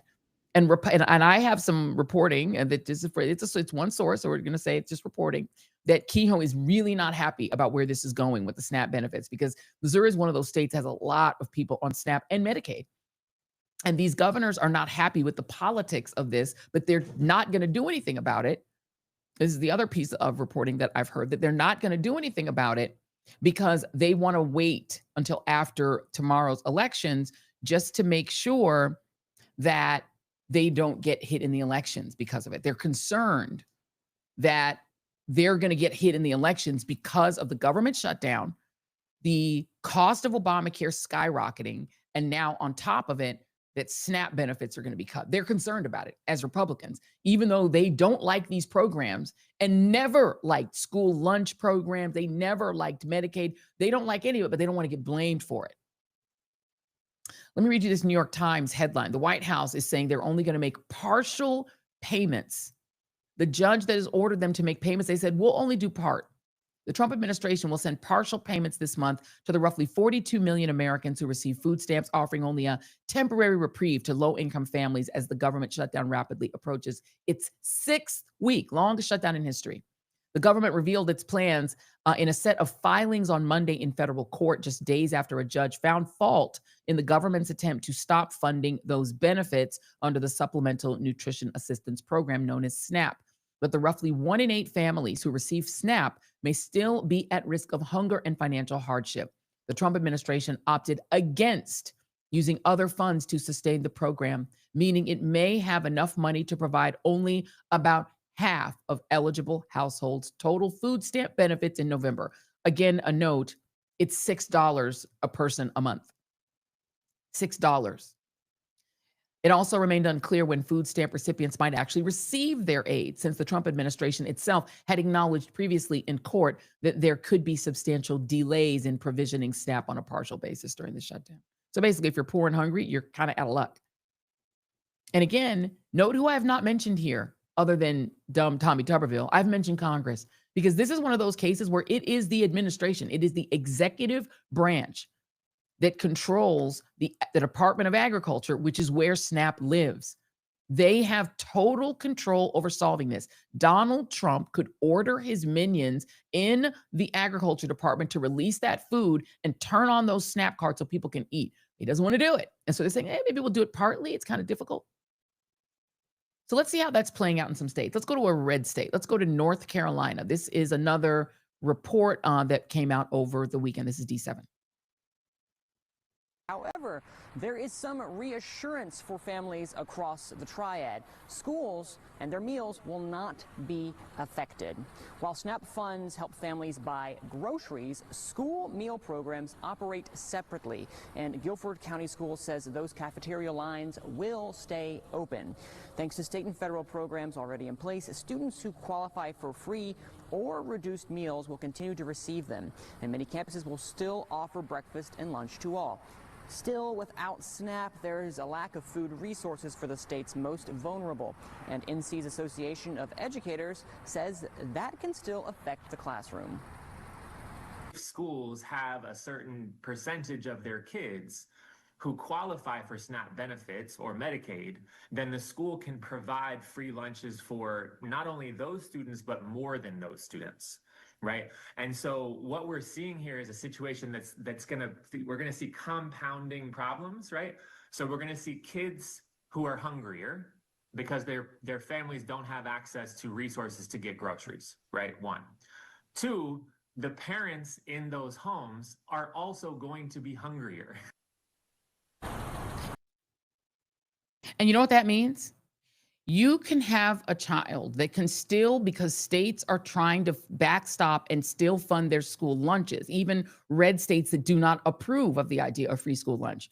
But you can, for the child, their only meal may be at school. While at home, their parent may not eat at all. I was talking with a friend about this today. You're going to have some kids that take that food home so that their mom or their grandma can eat. You're going to have some kids that are skipping their meals because they know that their mom hasn't eaten, their dad hasn't eaten, their grandma hasn't eaten, their grandpa hasn't eaten. You're going to have kids now having to play the Hunger Games about whether they eat that one little school lunch they have, or if they're on free breakfast and lunch, that may be their only meal. They may not get dinner. Or if they don't do free breakfast and they only do lunch, they wouldn't eat in the morning, which means your brain isn't fully functioning. You ever tried to go without eating all day? Your brain doesn't really kick in. And these kids are trying to learn while also worrying about the fact that when they get home, there's no snack in the fridge, there's no food in the fridge, and there's no dinner. So you're essentially having families in the supposedly richest country on earth, where we have the most billionaires on earth, by the way. We're not the richest country, but we have the most billionaires. And so in the country with the most billionaires, we are literally going to make our children play the Hunger Games with no SNAP, no food at home, no breakfast, no dinner, no snacks, but maybe get one meal a day at school. That is Donald Trump's America that he is deliberately forcing us to live in. And the Republicans, like the governor of Missouri, who are trying to pretend that, no, we got this, they're scraping money that was already allocated, probably by their Democrats in their state legislatures, and spending that as if to pretend this isn't happening. That money's going to run out too. $15.6 million is nothing when there's $5 billion sitting in that emergency fund that Donald Trump is saying, eh. And what was Donald Trump doing, by the way, this weekend while he was refusing to fully release the money to help people? Fresh from his trip to Asia, where he was given a literal crown. Well, here's what he was doing. He was throwing a Great Gatsby party. Ooh, a Great Gatsby themed party for his cabinet members, including Latino sellout Marco Rubio and his billionaire friends. Look at them. They're dancing. They've got girls doing the dancey dance. And she's doing the dancey dance. They're, did they have champagne towers, maybe pouring champagne on one another? A lot of his cabinet were there. Janine Pirro was there. She posted on her Instagram her dress. Look at them. They're in Mar-a-Lago, which is one of the tackiest places I've ever seen. It's covered in gold. That's what Trump was doing. And by the way, you've paid to fly him there. You paid to fly Marco Rubio there. You paid to fly his cabinet members there. And it's $1 million to actually join Mar-a-Lago. So the billionaire class is literally living a Gilded Age dream come true the day before SNAP ran out of money. This is the day before SNAP ran out of money. This is the Hunger Games. This is the real Hunger Games. Look, you have a girl in a glass, like she's in a martini glass. This is the Hunger Games in the United States of America. The day before SNAP runs out, the day Donald Trump gives an interview saying that ICE was not being cruel enough, the day he gives an interview where he crashed out because he was asked one decent question about his corruption, for which they edited out the bad part of his answer from the media company that paid him a $16 million bribe and that has broken 60 Minutes. One of the real literal questions, no offense to Norah O'Donnell, one of her actual questions was, who's harder to deal with, Vladimir Putin or Xi Jinping? Seriously? Anna Navarro, let me let you have it. Anna Navarro, your witness. He was, born a trust fund baby with a dad who paid money to get him out of all sorts of trouble. All of those people around him in Mar-a-Lago, the initiation membership fee is $1 million. Wow. The women there spend more money on lip filler to get their lips to look like sausages than most people can afford to spend on groceries. And so that's a problem. He doesn't know any regular Americans. So if he doesn't know, what's everybody else's excuse? I don't know, because Marco Rubio, who was sitting next to him, sure as hell knows, because let me tell you something. Oh. Florida has the largest number of seniors on SNAP benefits. Florida has the largest district with ACA enrollees. He used to represent those people. And for him to be sitting there laughing it off and eating cake and pretending to be Great Gatsby when he knows because he did pass poverty. His mom was a maid, his dad was a bartender, and his constituents are crying right now. They're getting notices from the ACA that their insurance premiums are up at best 30%. The people who work at Miami International Airport are working without paychecks, and for them to be sitting like that, it's really just beyond disgusting. Amen, Anna Navarro. Joining me now is Jonathan Wilson Hartgrove. He's a senior democracy fellow with one of my favorite places, the Public Religion Research Institute. He serves as assistant director for partnerships at Yale University Center for Public Theology and Public Policy with our friend, the Bishop William Barber, and he's chair of the board of Repairers of the Breach. Reverend Jonathan, it's good to see you, my friend. Good to see you, Joy. Terrible times, but it's good to see you. Terrible time. Well, look, I mean, if we weren't partying at the Great Gatsby party at Tacky Mar-a-Lago, I think at least according to Jesus, we're doing all right. Amen. Well, I was wondering, real quickly, I was wondering why you were playing that if they didn't realize that the Great Gatsby is a tragedy. Gatsby is the tragic character. That's correct. Said Fitzgerald's narrator says at the end, you know, they lost the whole point of the story. They ruined people's lives and went on like it didn't matter. Exactly. And so we beat on, boats against the current, borne off ceaselessly into the past. That's how that book ends. It's a tragedy. Yeah. Why in the world you would think and it's biblical. It's biblical. What we just saw. That's King Herod's court. That's King Ahab's court. That's the court that all the prophets railed against. You crush the people, steal their bread so you can have your party. That's what all the prophets say. Amen. That's why I call him Trumpy Antoinette. There is our depiction of him. That is who he is from now going forward. Because and to your point, it is a tragedy. And I think using the Marie Antoinette sort of codicil makes sense because the excess of that regime in France, the Paris regime, their lack of concern for the people as they starved to death while they in their decadent gold gilded court, you know, ate the best foods and gorged themselves while the people starved. Well, they ended up getting overthrown. They ended up getting dragged out into the street and executed. I mean, literally, it breeds revolution. When you are forcing people into literal starvation, Jonathan, where people are facing starvation 2 weeks before Thanksgiving, and Trump says, Yeah. Well, we know how this story ends. I'll go back to the Bible because the ancient stories are in my head. The prophet Ezekiel has a passage where he says to the king and the rulers of his day, "You're like a lion devouring its prey. You're like a wolf that just devours people. Your policies are crushing people." That's what we see, and Ezekiel says that decimates a society. But the reason I think of Ezekiel is because right in the reality of that violence, Ezekiel says you find the hope. Because that's where that great passage of the dry bones comes from. The dry bones are the people who've been consumed by this kind of politics. And God says to Ezekiel, go out there and prophesy to the bones. And the bones get up and they become a mighty army that overthrows that terrible regime. And I think that's what we're seeing. We were on Capitol Hill this past week with people who are losing their SNAP, with people who's had a woman right here from North Carolina who came up, who talked about how she's been on an ACA plan. She works 2 jobs. Neither employer provides health insurance, so she's able to have an ACA plan. She was in the hospital this past summer and, you know, wasn't bankrupted because she had this insurance to cover the bill. And she just got her figures and said that she would have to pay 1 week out of 4s, you know, 1 week a month to the insurance company to keep this insurance. She said to Hakeem Jeffries and others who were there, she said, that means I will not have insurance. You know, I can't afford that. That's millions of people who are facing that kind of reality while folks are over there swimming around in martini glasses or whatever those things are.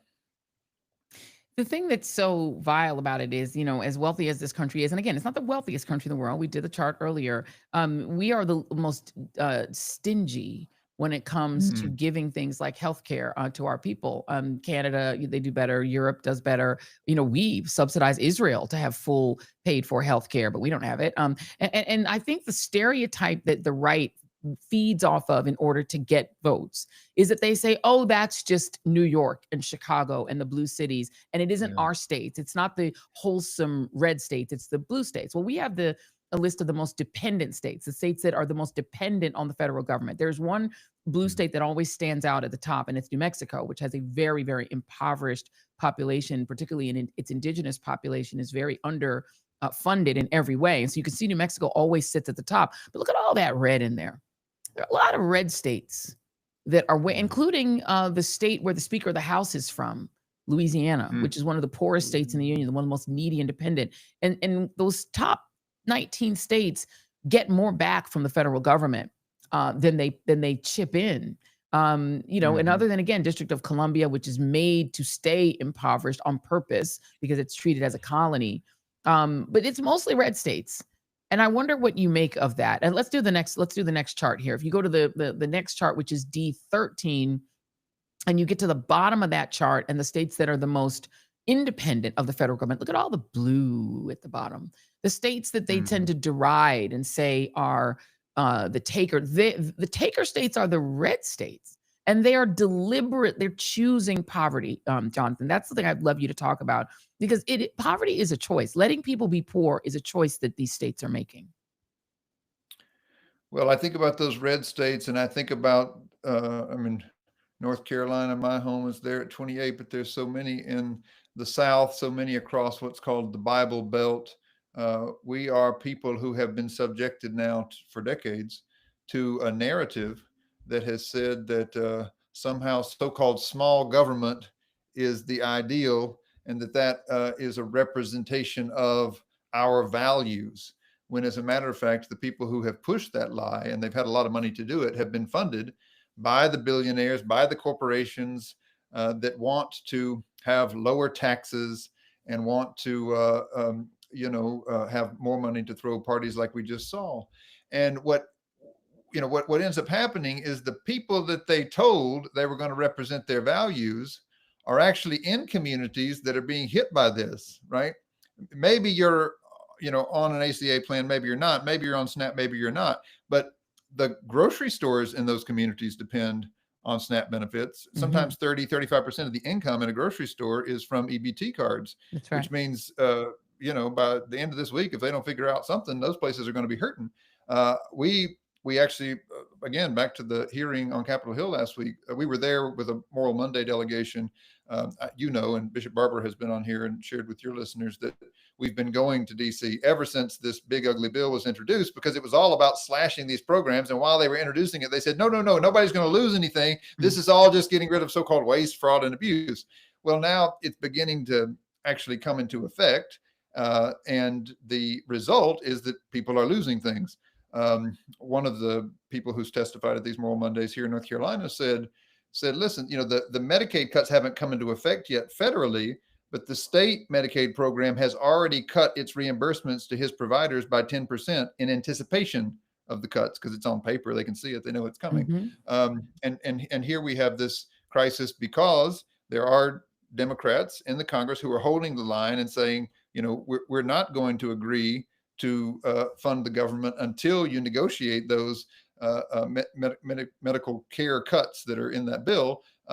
Now they're trying to hold hunger over their heads. So we're going to starve you so that we can take your health care, is the message that is coming through. And I one of the people that was testifying, just to finish that story, was somebody who said that the hospital in their community has already closed. And that means that anybody in that community that has a crisis has to travel 30 minutes to be able to get to the next emergency care facility. So whether you think that you need these programs or not, so many people in these so-called red states, they live in communities that depend on the income from these federal programs in order to have any services for anyone. And I call them so-called red states because while they have been represented by people who've been elected by a majority of Republicans. It's not the case in these places that a majority of the people want these things. So many of the people, we've gone all over this country and listened to them and tried to organize people. So many of the people have given up on the political process. And there are so-called red counties and red states where you get, especially in a midterm election like the one that's coming, you get less than 45% turnout. So these are states that are in desperate need of poor and marginalized people to be organized. And like we were saying, the history of the world shows that this sort of just vicious violence with total disregard for people's well-being often leads to uprisings. I pray it can be a nonviolent uprising that uses the power of the vote to say, we don't want this kind of government. Yeah, hunger clarifies the mind. And, people often say, well, poor white people vote against their interests. And my response is always, poor white people don't vote. Poor people don't vote. Because nobody ever asked poor people. Do you think that people are going door to door in the projects being like, hey, come out and vote? I mean, Black Voters Matter is, but most people, and especially the doctrinaire Democratic Party, they don't go up in the hills of West Virginia and ask those people to vote. Some of those people have never seen a canvasser. They've never met a canvasser. They don't even know what you're talking about. They don't vote. Poor white people don't vote any more than poor anybody votes. Poor Latinos don't vote. So the people who vote for this stuff tend to be middle class and up. Rich people definitely vote.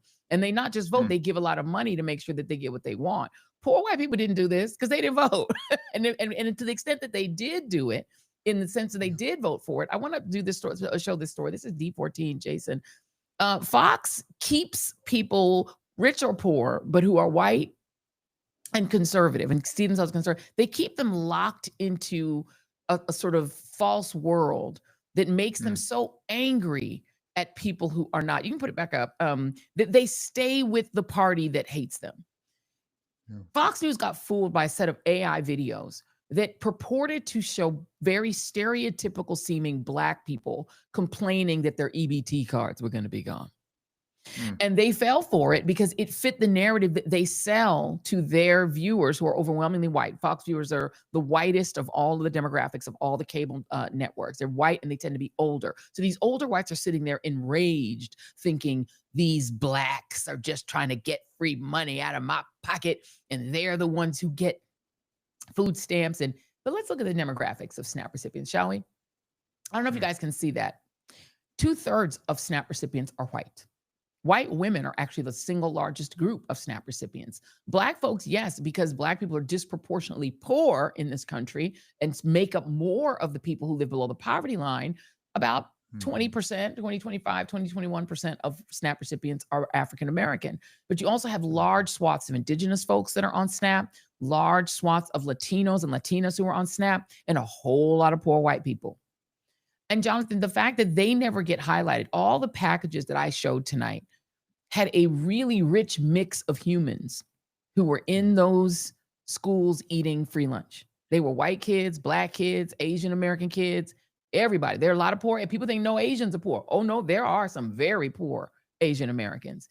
Talk about the fact that poverty is just not addressed by, definitely not the Republicans because they hate poor people, but even the Democrats never talk about poor people, and they really don't generally spend money to try to get them to vote. Well, since 2018, we've relaunched the Poor People's Campaign that Dr. King and welfare rights women and Chicano workers from the West Coast and so many folks came together, white folks from Appalachia.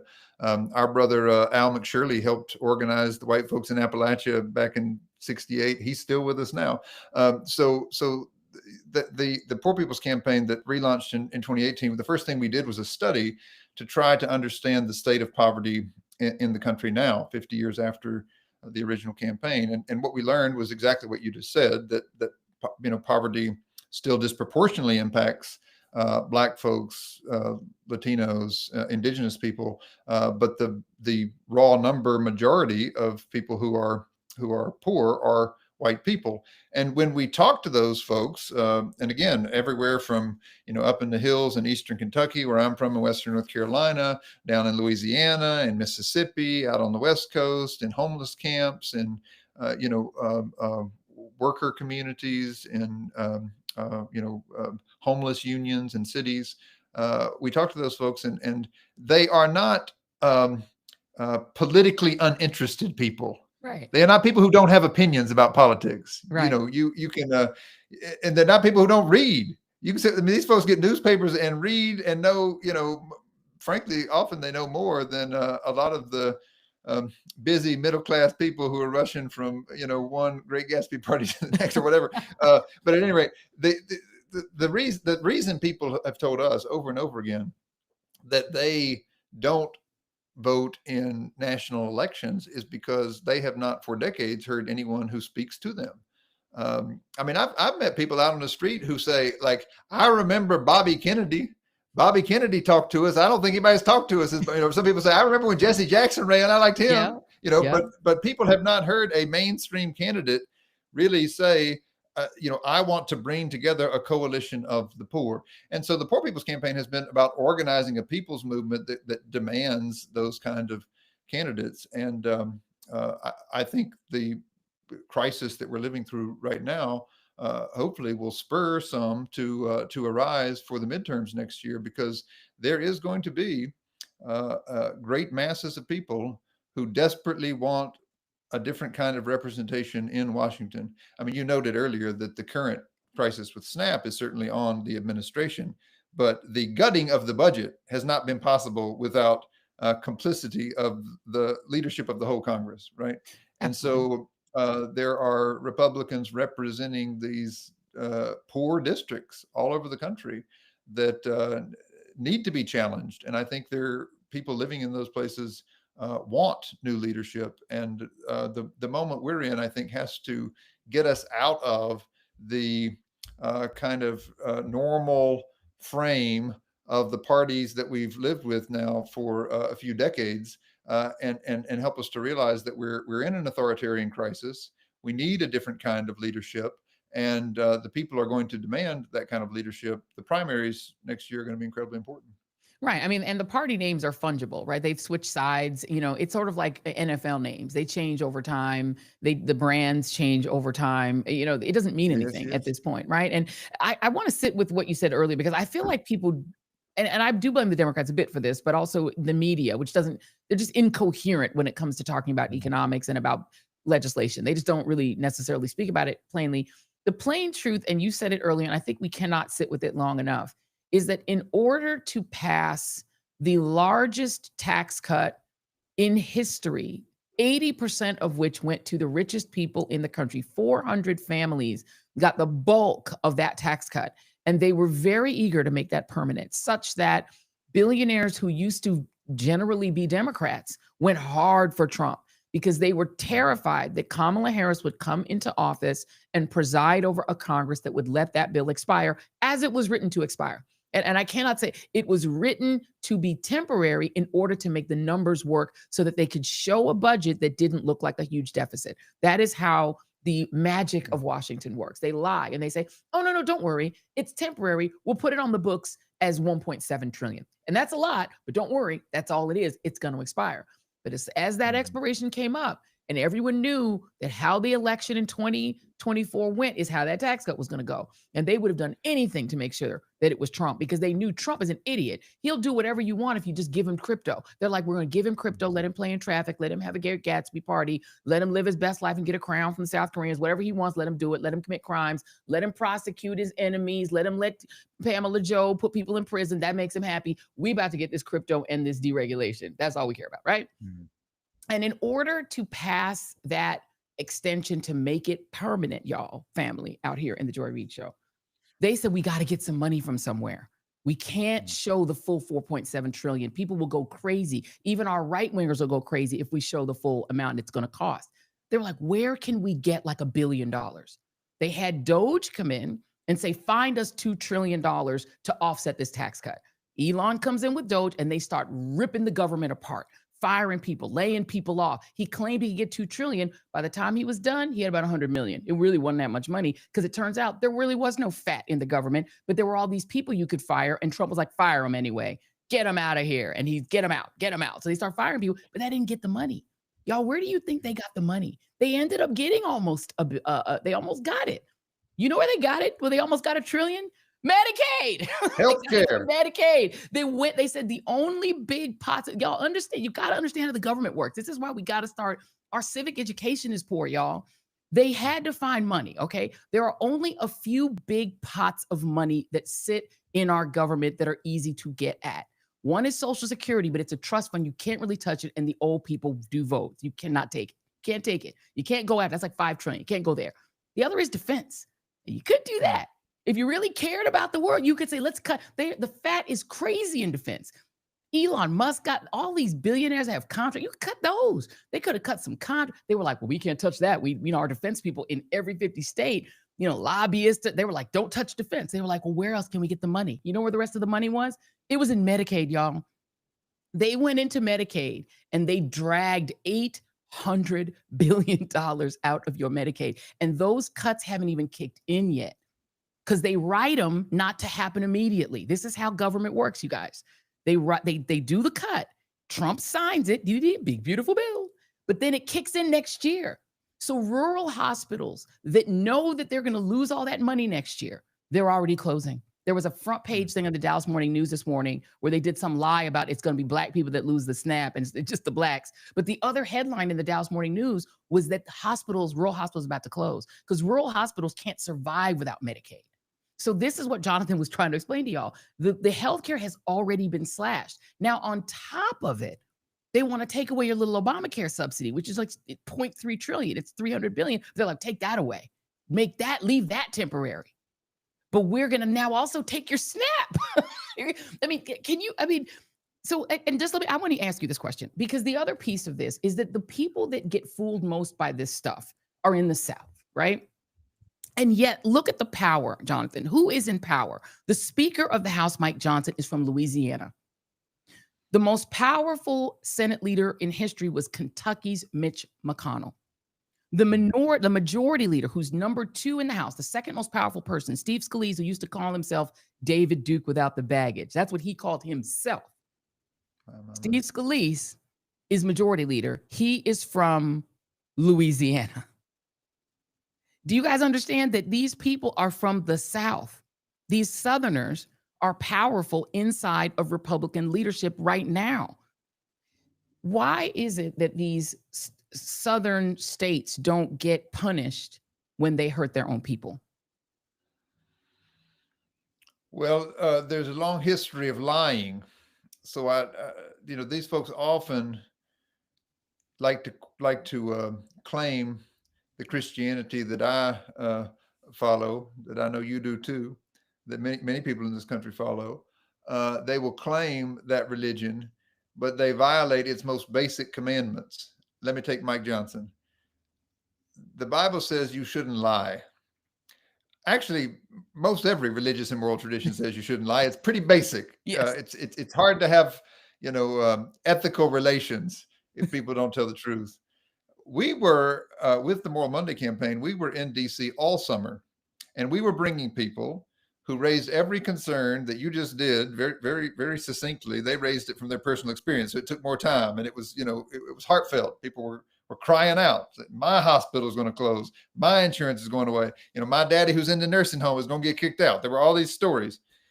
And Mike Johnson and his people said over and over again, no, we're only cutting it from, he uses the language, the illegals. That's what they kept saying. Yeah. We're only going to take the insurance. They would never show the math. You just went through the math. The math would make absolutely no sense. I mean, for one thing, you cannot qualify for any of these federal programs if you are not documented in this country. Right. So, I mean, at the best, they're trying to find some, money that might go to emergency rooms for general care or something. But even with that, I guess they're saying that the emergency rooms ought to turn some people away. I don't know what their case is, but anyway, the math made no sense. Right. What they were doing was they were lying. They were lying to people, and they were saying, we're going to cut all this and it's not going to touch anybody. And I think what we are seeing is that it is going to touch people. And the lie, can only last for so long. I think, we've had this lie for a long, long time. And I'll have to say, as a white person raised in the South, that my people are particularly susceptible to it. We're susceptible to this lie that says those other people are the problem, and this so-called skin privilege has been held up. That lasted for a long time. I think that kind of ran its course with the civil rights movement. I mean, I think about my own grandfather, who grew up in a racist South, but came through the military, the integration of the military, came on the other side of that, and very much rejected what he had been raised in. And did not think that because of the color of his skin, he was better than the person next to him. But he did continue to believe the lie that was perpetuated, which was that these so-called conservative values were a reflection of his faith. And that deception, I think, has held the South captive for another 50 years and has been used to pit white people against our Black and brown neighbors, not in the name of racism, but in the name of our faith. And I think the just bald hypocrisy of the moment is what is unveiling it. The people who have called themselves, religious conservatives are lying. They're just lying. It's the most basic thing. And people, you can only lie for so long till people realize it just wasn't the truth. And I think it's a moment when we've got to have some compassion and some willingness to recognize that people who've been deceived need to be invited into a coalition, because we're all being hurt by this. We've got to build, and we've got to recognize that coalition has real power. That's why Repairers of the Breach just yesterday launched this year-long voter mobilization campaign in Eastern North Carolina, because here's what these folks who've been doing the lying realize. They realize that their time is short. Right. They realize that it's running out. They cannot win anymore. And so having done this to people, now what they want to do is gerrymander enough districts that they can hold on to power even when the people are against them. And yet to do that, they have to make gambles. So they've taken votes from what they think is a safe seat and put them into a district that they think they can take over. And in some states, of course, the Democrats are going to do their gerrymanders to sort of win back seats. That you can do that there. You can't do that in North Carolina. No. In North Carolina, we have to organize poor people who have not voted, and we're determined to do it. In the last several midterm elections, turnout has not been more than 45%. Across the country, and in many rural areas lower than that. And they have determined the number they've used to say that a district is safe is if they think they have 55% of the electorate as Republicans. Well, if you get 55, 60, 65% turnout in a midterm election, then their numbers don't work anymore. And what the people who study elections call that is they call that a dummy mander. When you have bet that you can borrow from your safe seats to get more seats, and you end up losing both seats. That's a dummy mander. We need that in Eastern North Carolina. We need that in Texas. We need that in Missouri. We need that everywhere that they think they can draw districts that will keep them in power, even though the people are against them. And that's going to take some organizing. So we're committed to that in Eastern North Carolina. We need people doing that all over the country. I think that's organizing the people who are being hurt in this moment is the path forward. So well said. I mean, the reality is right. When you gerrymander a seat, you're still making some presumptions about the people in it. We got very deeply into the gerrymander in Texas on this show, thanks to Jolanda Jones bringing us the maps. And so we went granular. And what they did in Texas was to say, here are low voter propensity Hispanics. So we're going to put them into a new district and draw a big line around low voter propensity Hispanics and white folks. Now, that only works if the Hispanics stay low voter propensity. And it only works if they stay pro-Trump. But if they start to pick up on the fact that the word illegals is just N-word for brown people, because when I hear somebody say it, it sounds like N-word to me, because that's what they mean. It's just like when you say DEI hire, that's the N-word to me. You're just basically saying you don't like blacks because you think all Black people get jobs through DEI. You don't think any Black person is qualified. So if you say DEI hire, you just said the N-word. And if you say illegals, I mean, we're not on cable or broadcast TV, so I can say it here, because to me, that's the N-word, right? And so, but they're making a presumption that when they draw that line, that squiggly line, and they put X number of blacks and X number of white, that all the white people will go along with them, and the black people and the brown people probably won't vote. The surprise would be if it didn't work out like that. If all of a sudden some of the white people, this is what Fred Hampton was doing. All he was doing was going to the most racist white people in Chicago and saying, you do realize they don't care about you either, right? And the Klan types were like, wait a minute, you're right. I may not like you, but damned if that isn't true. We're getting screwed too. And they were like, well, the feds were like, well, he got to die. Because, if he gets the white people. So, I mean, and I don't have a whole level of trust that white voters are going to do this. I don't. White people have to prove that to me themselves. Like, I'm not going to count on it. But what you can do is control what you can control, is get out everyone you can get to vote. Get everyone out that you possibly can. And do you agree with me that this might be the last year to do it? Because if they manage to succeed this year, and then Trump puts the troops on the streets next year, those midterms may not happen. Well, every moment is the moment to do it.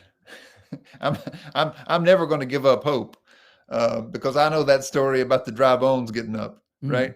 Like even after people have been killed, they've rotted and their bones have been bleached dry. My faith says that God can still do something to raise people up.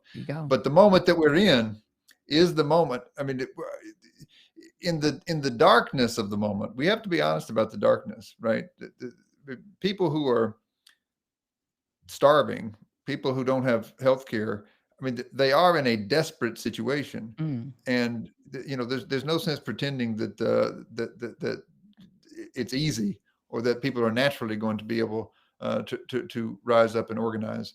But it is necessary. And it's necessary that everybody who recognizes the crisis join together with those people who are most directly impacted and build movements that insist on leaders who articulate this. I mean, I think that if you look at U.S. history, if you look around the world, the times that movements are able to overcome authoritarian regimes is when the people articulate that they don't want what's happening, and leadership emerges that says, we're going to offer, something else. We need that, and we desperately need it from the Democratic Party, because the Republicans have completely capitulated to this authoritarianism. So, I mean, I'm definitely not against all Republicans or anything, but in the current situation that we're in, we need a united front against authoritarianism, and that's going to have to mean electing some Democrats who will speak directly to the people's pain and speak to policies that would offer a real alternative to the economic conditions that have been getting worse for a lot of people for a long time. I mean, the faux populism that Trump has been able to pull off in these so-called red states that we were looking at earlier. I mean, I know a lot of the people who live in those places who did vote for him, and they said, well, neither the Republicans nor the Democrats have done much for us in a long time, so why don't we give it a gamble? I mean, he's sort of an unconventional guy. Maybe he can do something. He's saying he wants to improve the economy. That seems to be, what my problem is. The economy doesn't work for me. Well, those people, whoever they are, they know now that his economy is not working for them. Right. And it's incredibly important to have political leadership that will speak to that need, and not just say, we're going to lift the middle class and we're going to get back to normal. No. We need a radically new economic vision for how everyone can do well in this country. 100%. And that is, I think we agree on that, because as it is currently constituted, the Democratic Party only knows how to use certain language, which is the middle class and all that sort of rising tide lifts all boats bullshit. Excuse me, you're a man of God. I shouldn't be cussing, but I mean, they don't really know how to speak sort of, which is why I like Zoran Mamdani, because he's not a normal Democrat. Yeah, and I like that he's not called a Democrat. He's from some other party, and people actually don't care. What I have found is that people actually don't care what his party label is. They care that he's saying he's going to make it affordable to live in New York. And what we and know he's is that speaking it's to New Yorkers. to New Yorkers. We need He's a party that acknowledges that. That's what it looks like in New York. It might look Right. different in West Virginia. That's It might right. look different in Mississippi. That's But right. let's have a party that brings all those people together and says, right. "What you want a country where everybody can live? That's correct. Make it plain to your people." Make it plain to your people. That's all. That is all that is required, is to, and also that you don't have to dress it up in all of the usual Democratic sort of festooning. Just make it real simple. And also, you actually have to go to people, because to your point, no one is going out in them hills and saying to these poor white people, you don't have to sign up for the blue plate special of what Democrats are about. But what we want to ask you is if you're willing to give this particular politician a chance to help you. And what do you actually want? And what do you need? And even Black folk, you go into some of these places and they don't vote. These brothers they're talking a lot in the barbershop and never vote, and don't ever vote, and never would and never will, because no one's even there. No one's even coming. No one's going to Liberty City necessarily. You have to force these politics. I've worked in these Democratic campaigns. They don't want to go into even the Black neighborhoods where they don't want to ask, because they're like, those aren't voters. It's like, but everyone's potentially a voter. Let me, before we let you go, let's play our brother, Bishop William Barber, because he had a message on this redistricting, because you hit on something I think that's very important. They know they're cooked because they're redistricting and gerrymandering, because they're scared that they can't win with this message that they've been putting out, that the people are picking up on. This is D16. And with SNAP fund, they want this district because they know, David, when we all get together, we can elect representatives from the 1st Congressional District that don't have to bow to a wannabe king. Who understand that bowing down is not an option. They want this district. Look right at the person beside you and say, they want you. They want your power. They want what you have inherited. My brothers and sisters, let us not forget that the fight for this district has taken on a whole lot of struggles. They want this district because for decades, the old 1st Congressional District has elected people who just won't bow, not just to Trump, but to anybody. This district has long been at the center of the Black political experience in North Carolina, but more importantly, long at the center of the justice agenda in the South. This district includes all the counties where Black residents have fought for the right to vote, and each county, most of the counties here have at least 40% Black vote. This district, and I was reading last night an editorial by Rodney Pierce, and I want to pull some of it because I want folk even away from here to understand they're coming at us so they can come at you. See, North Carolina has always been the testing ground. They will try it here, and if it works here, then they spread it throughout the rest of the South. All right, we're going to leave it there. I'm going to give you the last word, Jonathan Wilson Hartgrove, please. Well, what he's saying is so true of the Black political experience in Eastern North Carolina. But you know what he taught me when I was a young boy here in North Carolina is that Black power that came out of Eastern North Carolina, that district was called the Black Second during Reconstruction.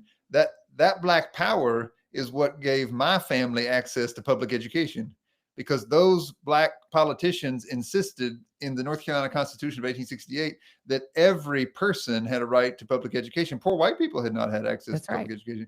Ella Baker is from that part of North Carolina. When she, built Black Power, built the SNCC organization, but what they did was they advocated for policies that made life better for everybody in the South. Right. So that's the kind of power that we have to build in this moment. Bishop Barber is a great preacher of that truth and a great organizer in that tradition of Ella Baker and all those folks from down east. So I'm delighted that he's leading this campaign, and I think it can be a model for the sort of organizing that we need in places where Democrats for so long have not thought they could win, but this might be that the moment when lots of districts that people have not invested in are worth investing in. Don't leave the South out. Jonathan Wilson Hartgrove, you too are a great organizer, a great orator, and a great man and a good friend. And I appreciate you, my friend. You are so valuable to this conversation. You are welcome to come back here anytime. My house is your house. Great to be with you, Joy. Blessings. Thank you so much. Well, y'all, there it is. There it is. You got a word on this Moral Monday. And absolutely, it's true. Look, I know a lot of folks are very, very skeptical of this idea, but I'm telling y'all, white people don't vote. They don't. And there's enough spicy whites and non-voting white folks. You put them together, they might get mad enough about being hungry. They might get mad enough about losing their farms and having all of their soybean product foul in the fields so that Argentina can get $40 billion of our tax money. You never know. And I think what you have to do is still organize people, and you have to never give up hope and faith that people can wake up. Because most of the people in this country, you have a third that vote foul, you have a third that vote right, and you have a third that don't vote at all. And that's the problem. We had to get to that third. All right, let's get to our moment of joy. I think we really need it on today. And our moment of joy tonight, Jason found this. I'm giving Jason full credit for this. It is quite hilarious. And this is from Mrs. Maddie J. And she has some thoughts. She has some thoughts on the Widow Kirk and Eyeliner J and her heifer nation. She's got some heifer nations, and they are our moment of joy.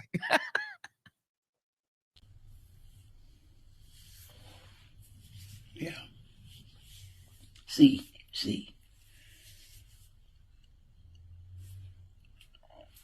I studied heiferonomics.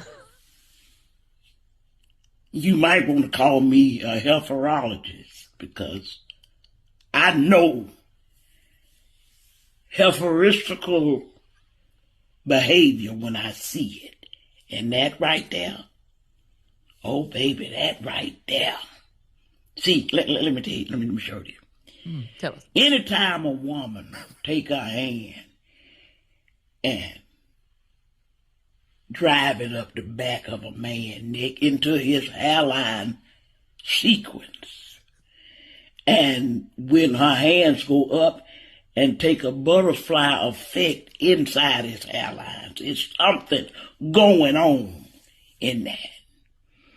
Oh, it's way deeper. We see just surface stuff. I see the intimacy of it all. Oh, yes, it's something way deeper than what we see. And what we see is of obviousness that it's more than just we working on the same side. No, you working more than just the same side. You ain't like this, baby. You like this. And every time a heifer run her hands up in Herman's head like that, she can go ahead and tell her family to make funeral arrangements. Oh, yeah. Oh, yeah.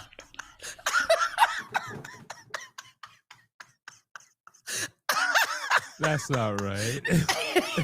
I apologize. She said, they not just on the right same side.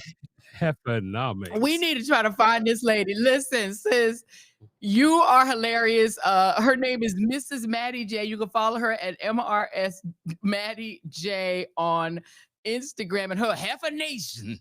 And I can tell you, if you run your hands, when Jason don't have no hair, but if you rub your hands up on the bald head of Jason Reid, also go ahead and make your funerary arrangement. Heifers. Thank you all for tuning in. If you guys do go ahead and buy yourself some merch, please do the hashtag wearing joy or readers. Please hit that hit that like and share button. We appreciate everybody that's liked and shared. Please continue to do that. And we will see you guys on the next one. We've got a lot of great stuff coming up. We did an interview that is, should we give away our interview, Jason, that we're going to be doing? Abby Phillip. Let me just tell it. Abby Phillip. We interviewed Abby Phillip this weekend. We've got that interview coming up. That's going to be a full show. That is coming up. We've got lots more good stuff. But in the meantime, thank you to all of our great guests. Thank you to MSI, our wonderful sponsor, MSI Reproductive. And we will see you guys on the next The Joy Reid Show. And keep your hands out of the hair of a man that's not your husband.